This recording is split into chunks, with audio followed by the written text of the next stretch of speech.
Sorry.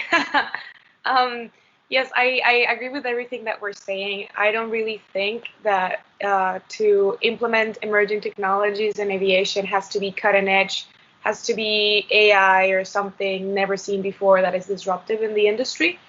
But everything or that I think we need, especially right now with the pandemic, is already there and has been there for some time. But as we say it, the most difficult thing in the triangle of technology has to be the process, because the people are there and they're going to change.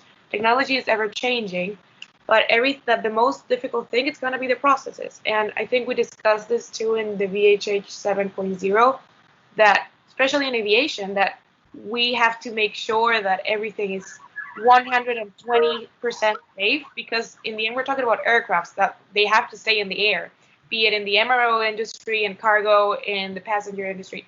The most important thing is safety, and that we get from point A to point B, no issues during the wave. So of course it's a little bit scary, or I don't know, risky to try something new, to try new technologies and new approaches, because as we said it already, we've always done it XYZ way. So just because it's new, it doesn't mean that we shouldn't do it. We should do it, proceed with caution. And that's why, even though the pandemic has affected everyone in the world very drastically, it has somehow pushed us to embrace these new technologies in some way or form. As we mentioned already, like the touchless check-in, touchless whatever. For example, I gave an example about my dad using the e-tickets. He would have never used that before because he liked the certainty of having his own book ticket with his name, his seat. But now he doesn't want to touch something unnecessarily or talk to a person unnecessarily.